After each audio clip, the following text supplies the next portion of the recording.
Your morning news now. President Trump is suggesting in a tweet early this morning legislation for background checks on gun sales could be combined with legislation to reform U.S. immigration policy.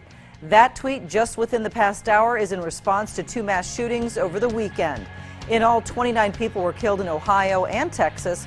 President Trump will be making a formal statement from the White House in just a few hours. So be watching News8000.com for updates. An officer-involved shooting is being investigated in La Crosse. It happened Saturday afternoon on the 300 block of 9th Street South. According to the La Crosse Police Department, officers were responding to a domestic disturbance complaint when Alan Kruk pulled out a handgun. An officer drew his weapon and the two shot at each other. Kruk was shot multiple times and is in the hospital. The unnamed officer was shot once in his bulletproof vest, has been released from the hospital, and is being put on administrative leave pending an investigation. 3 weekend fires are being investigated by the La Crosse Fire and Police Departments. According to the fire department, firefighters quickly put out a porch fire on 7th Street South early Sunday morning. There was also evidence, though, of two smaller fires in the same area. No one was hurt.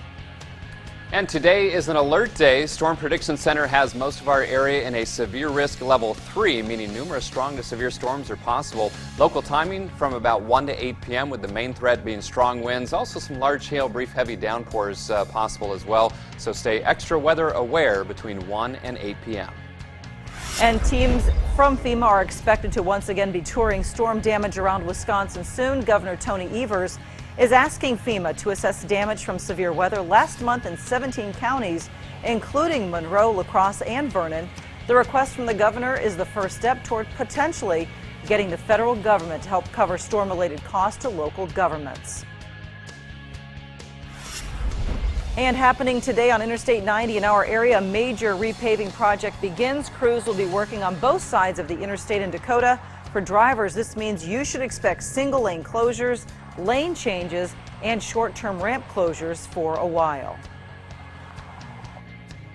Well, today will be warm and humid. We'll see a chance for some showers and thunderstorms, just isolated in nature this morning, but a better chance of storms this afternoon and evening. Again, that severe weather threat time frame from about 1 o'clock to 8 o'clock.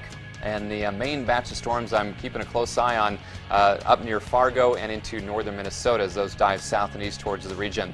Current temps in the 60s and lower 70s. We'll see highs today in the mid to upper 80s. And then mainly dry tomorrow. Another chance for some storms Wednesday with highs remaining in the mid 80s. Could be a busy weather Monday. All right, thanks so much for joining us on News 8 this morning. Have a great day. Now to CBS This Morning.